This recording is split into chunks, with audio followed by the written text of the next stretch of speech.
안녕하세요. 여러분한테 복싱 강의를 하고 있는 의정부 복싱협회 강사 김을준입니다. 오늘은 아마 이제 펀치 강의, 이번 강의의 펀치 마지막 강의가 될 것 같아요. 아니다. 카운터가 있긴 하네요. 카운터인데 어떤 펀치 종류를 배우는 건 아니라서 저희가 이제 내는 펀치를 얘기하자면 뭐 이것도 펀치 종류는 아니에요. 이제 바디에 대해서 배워볼 건데 저희가 이제 지난 강의 때 바디 되게 오래 했어요. 되게 오래 했는데 그건 사실 기초적인 거였잖아요. 그 기본적인 자세, 어딜 치는지에 대한 거였는데 오늘 그 바디에 대한 얘기, 결국에 바디 블로우죠. 바디 블로우에 대한 얘기 좀 풀어볼게요.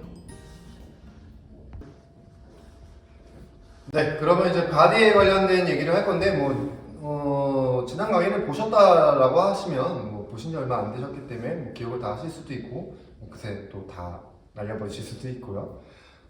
줄여서 바디라고 하지만 결국 이건 바디 블로우를 줄여서 바디라고 하는 거고요. 흔히 우리나라에서 그냥 바디라고 하죠. 바디. 약간 더 입에 찰지게. 결국에 얼굴을 때리지 않고 몸통을 때리는 것을 다 바디 블로우라고 해요. 근데 저희는 그 중에서 저번에 명치, 그리고 옆구리, 그리고 이제 간장을 노리고 나서 간장치기, 리버 블로우를 배운 건데 사실 몸통을 다 치는 거예요, 사실. 그러니까 여러분들이 오해하시는 것 중에 하나가 우리가 바디샷 블로우라고 하잖아요. 그러니까 바디샷은 말 그대로 훅으로 바디를 치는 그런 것들을 이제 바디샷이라고 하는 거고, 그때도 설명드렸지만 바디에다가 잽을 내거나 스트레이트, 투를 내는 것들을 바디 스트레이트라고 해요. 근데 그 바디 스트레이트라고 해서 무조건 명치만 노리는 것도 아니고요. 일례로 만화책에서도 나왔었지만 하트 브레이커 펀치 들어보신 적 있을지 모르겠어요. 더 파이팅이라는 만화에서 나왔던 건데 그냥 심장을 노리고 칠 수도 있고 진짜 심장치기라고 해요. 복싱에서 심장도 칩니다, 여러분. 제가 말씀드린 대로 저번에 그 간장치기 효과 설명하면서 간만 그런 효과가 있는 게 아니라 몸에 있는 장기들도 다 맞으면 그런 효과가 있다라고 했잖아요. 근데 이게 다 보호가 되어 있어서 그런 충격이 가기가 쉽지 않은 거예요. 근데 그 다음으로 많이 좀 노출이 되어 있다기보다 좀 저희가 치기 쉬운 부위에서 있는 게 이제 심장이기 때문에 심장을 노리고도 펀치를 쳐요. 그리고 저희가 복싱을 경기를 막 하면서 시합을 하고 있는데 항상 같은 타점을 저희는 노리고 있지만 거기만 맞는 게 아니에요. 내가 이거 노리고 갔는데 상대가 피해가지고 펀치가 빗나가는 경우도 있지만 상대가 이거 피하는 정도, 내가 날아갔던 타이밍에 따라서 다른 부위들이 다 맞을 수 있어요. 근데 그거 맞고도 충격을 받고 쓰러질 수도 있죠. 그러면 바디 들어갔다라고 하는 거죠. 바디는 때리면 때릴수록 몸에 충격이 쌓이거든요. 그러니까 몸을 이렇게 치는 거고 어떤 타점을 노리는 것만이 아니라 바디를 그냥 몸통을 때리는 것들을 다 이제 바디 블로우라고 한다라는 거예요. 항상 이것만 치려고 하지 마세요. 네, 그거를 조금 얘기하고 싶어서 말씀을 드렸고요. 그러면 바디 스트레이트 저번에 안 배웠으니까 바디 스트레이트도 한번 배워보고 저번에 배웠던 바디샷들 한번 복습하는 시간을 갖도록 할게요. 네, 그러면 바디는 저희가 바로 전 26강 그 복싱 초급 강의 마지막에 한 7강을 했기 때문에 너무 자세한 내용은 보여드리진 않을 거고 좀 잠깐 가볍게 복습하고 약간 팁 같은 거 좀 있는 거 드리고, 그리고 이건 아예 제가 설명을 안 드린 것 같아서 설명해드린다고 하고 설명을 안 한 것 같아요. 그래서 자세하게 설명을 안 한 것 같아서 좀 설명을 할게요. 근데 이건 설명했어요. 이번에 잽하면서 바디에 잽 내는 거. 그러니까 이거가 조금 높이가 저랑 안 맞긴 한데 여기 밑에 부분, 여기 이제 이렇게 되는 부분이 바디라고 한다면 제가 더 밑으로 칠게요. 그럼 이게 얼굴이라고 가정을 하고 친다면 바디 잽을 내는 거 다시 한번 복습하자 그러면 두 개 있어요. 이렇게 내도 돼요.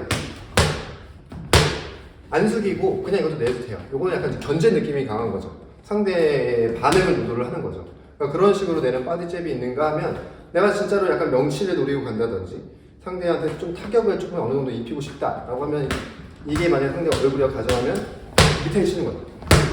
말 그대로 숙이면서 스텝이 들어가서 쳐요. 스텝이 안 들어가도 되지만 제가 방금 말씀드린 거는 상대한테 충격을 준다고 그랬잖아요. 지금 바디도 마찬가지고 모든 펀치는 스텝이 들어가면 세져요. 여러분들이 팔에 굳이 막 되게 힘을 주시지 않고 이렇게 힘 주지 않으셔도 내가 좀 더 얘를 세게 치고 싶다 그러면 스텝이 들어가시면 돼요. 좀 명심하시고 마찬가지로 스텝이 들어가면서 주의할 거 이렇게 들어가면 안 돼요. 맞습니다. 이거랑 똑같은 원리로 이제 바디 스트레이트가 있는 거죠. 바디 스트레이트도 마찬가지예요. 이게 상대 얼굴이라고 가정한다면 스트레이트도 그냥 밑으로 꽂을 수 있어요. 이런 식으로.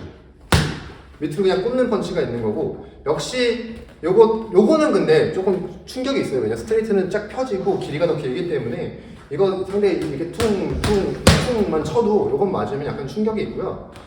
요거보다 조금 더 충격을 더 주고 싶거나 아니면 아예 원거리에서 약간 견제를 한다든지 할 때는 지금 잽이랑 똑같은데 손만 바뀐다고 생각하시면 돼요. 역시 숙이면서 치는데 좀 더 세게 치고 싶다면 들어가는 거죠. 들어가면서 치시는 거죠. 이렇게 주의하셔야 돼요. 들어가면서 칠 때는 상대의 사거리 안에 들어가는 거기 때문에 들어갔다가도 빨리 나오시거나 아니면 들어갔다가 다른 펀치가 들어가서 상대 반격을 못하게 하고 치고 빨리 와서 내 가드를 해주셔야 돼요.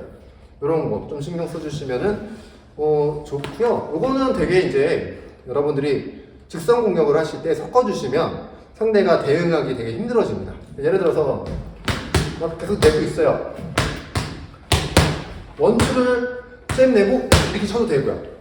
아니면 반대로 잽을 배에다 내고 위를 칠 수도 있어요. 예를 들어서 상대가 내가 잽만 내는 줄 알고 이러고 있다가 들어오는데 배에다가 카운터가 꽂힐 수도 있는 거고요. 제가 이제 배에다 딱 잽을 냈는데 이 순간을 노리고 들어온 상대한테 카운터로 위로 날릴 수도 있는 거죠. 그러니까 위아래 공격이 섞이게 되는 거예요. 그러니까 이런 펀치도 있다는 거 조금 연습해 주시면 되게 좋을 것 같아요. 네, 이제 그거는 이제 방금 말씀드린 바디 스트레이트는 제대로 설명을 드린 적이 없는 것 같아서 간단하게 이제 보여드렸고요. 그렇게 어려운 펀치가 아니에요, 사실은. 쓰기가 어렵죠. 대부분의 펀치가 그렇지만 쓰기가 어렵습니다. 그 다음 펀치들은 자세히 안 나갈게요. 우리 너무 많이 했어요. 지난 시간에 바디를 치는 법, 바디 이렇게 하는 각도 이런 거 내용을 너무 많이 했으니까 그거는 안 보여드리고요. 그냥 팁이니까 이번 강의는 복싱 어드바이스잖아요. 좀 팁을 드리자면 그때도 잠깐 설명을 드리긴 했는데 안 맞겠죠? 안 맞아요. 바디부터 내는 선수도 거의 없긴 합니다. 바디부터 내는 경우는 거의 없어요. 그리고 바디를 좀 치실 때 가끔 스파링 하다 보면 가드가 완벽하게 되어 있는데도 이렇게 치시는 분들이 있어요. 이게 약간 내 전략 때문에 이 상대를 속이기 위해서 내가 일부러 내는 콤비네이션이라면 모르겠지만 그냥 내가 진짜 이 사람 바디에 충격을 주기 위해서 친다? 이 사람 가드가 되어 있는데 그거 충격 안 받아요. 가드가 되어 있는 상태에서 그러니까 물론 약간 프로 선수들 기준으로 얘기를 하는 거긴 합니다. 일반인들은 배 단련 안 돼 있으면 딱 맞고 충격이 전달해서 아프긴 한데 기본적으로 어느 정도 단련이 되어 있는 선수들은 가드가 되어 있을 때 바디를 계속 치는 거 아무 이유 없이 내는 거는 정말 말 그대로 아무 의미가 없어요. 내가 이거를 이용해서 다른 전략 때문에 얘한테 이걸 각인시켜 놓는 전략이 아니라면 그리고 나중에 다른 펀치를 내기 위한 전략, 셋업이 아니라면 상대 가드가 다 되어 있는데 무의미하게 그 바디를 되게 세게 치려고 이러면서 내 체력을 소비할 필요는 없다라는 거, 그런 거 하나 알아두시면 좋겠고요. 그리고 바디는 잘 때리는 방법은 바디가 맞을 수 있는 상황을 만들어 놓는 거예요. 이게 제일 중요해서 그 말씀을 드리고 싶어서 제가 지금 이 얘기를 하는 거고요.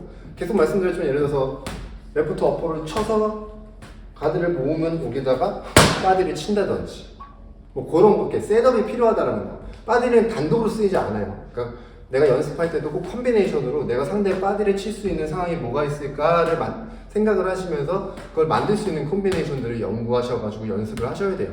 아까 아니라 저번에 어퍼를 배웠지만 어퍼컷 같은 경우에도 만약에 이제 하다가 상황에 따라서 어퍼로 내렸는데 물론 그러기 위한 능력은 여러분들이 키우셔야 돼요. 그 순발력이라든지 손을 딱 내렸는데 상대의 상태를 보고 어퍼를 올라갈지 바디를 갈지도 결정을 할 수 있어요. 그리고 이걸 이용해서 어퍼를 치는 척 페인팅을 줘서 모이면 그때 바디를 칠 수도 있어요. 그러니까 바디의 제일 중요한 점은 내가 바디를 칠 수 있는 상태를 만들어야 된다는 거. 내 공격이 닿을 수 있는 상태를 만들어야 된다는 거. 그거가 가장 중요한 겁니다. 네, 이렇게 간단하게, 정말 일부러 간단하게 했어요. 바디는 저희가 지난 강의 때 너무 오래 풀었기 때문에 간단하게 진짜 잔소리가 더 나오고 싶은 거 참으면서 했고요. 바디는 이제 반대로 좀 생각하는 얘기를 잠깐 하고 끝낼게요. 바디를 치는 법을 배웠지만 상대도 역시 내 바디를 때리겠죠. 그럼 나도 이제 단련이 돼 있어야 돼요. 당연히 그냥 기본적으로 복근 훈련들, 우리가 아는 또 그 배 좋은 훈련들을 막 이렇게 운동을 해서 복근을 키우는 것도 좋지만 그것도 어느 정도의 충격을 막아주지만 사실 맞는 연습을 좀 해야 돼요. 조금 원시적이긴 하지만 너무 뭐 이렇게 뼈나 이런 데 무리가 가지 않는 선에서 조금 맞는 연습도 하셔야 그게 가장 도움이 되긴 합니다. 그 또 고통을 참는 그 훈련도 되고. 제가 요거를 들고 나왔는데 뭐 예를 들면 선수가 이렇게 누워가지고 이렇게 무릎 꿇고 약간 크런치 자세로 이렇게 있으면 올라가서 이거 막 내려칩니다. 배부터 옆구리 통통통통 돌아가면서 처음부터 뭐 죽어라 이렇게 때리진 않고요. 버틸 수 있는 정도로 이렇게 치면서 단련을 시키는 법도 있어요. 그러니까 여러분들도 복근을 단련시키는 거 조금 연습을 하셔야 돼요. 그 최근에 이렇게 뭐 프로텍트 같은 것도 있을 수 있거든요. 그런 거 입고 이제 관원분들 돌아가시면서 그분들이 바디 치는 연습을 하고 나는 바디를 견디는 연습도 이런 것도 좀 하셔야 된다는 거. 또 하나 팁을 드리자면 여러분 나중에 뭐 스파링 같은 거 하시다가 바디 맞으면 놓지 마세요. 딱 맞고 놓으면 쓰러져요. 호흡을 딱 잡고 버텨야 그 고통이 지나가는 순간에 버틸 수 있습니다. 맞았는데 충격이 올라간다고 후 내버리면 이제 다시 일어나지 못하세요. 그런 팁 잠깐 알려드렸고요. 이것으로 저 이제 기본 펀치들 뭐 요거 바디는 또 기본 펀치라고 할 수는 없지만 기본적으로 이제 펀치 내는 거 요거에 대한 조언들은 이제 끝이 났어요. 진짜 많은 얘기 했습니다. 여러분들한테 굳이 하지 않아도 될 얘기까지도 지금 많이 해드렸고요. 그러니까 너무 다 하려고 하지 마시고 제가 그때 중간중간마다 어떤 건 아직 하지 마세요, 나중에 하세요 이런 것들 구분해서 연습을 하시면 좋을 것 같아요. 다음 강의는 여러분들도 잘 아시는 어떻게 보면 복싱의 꽃 로망이죠. 로망입니다. 카운터에 대한 얘기를 좀 해볼게요.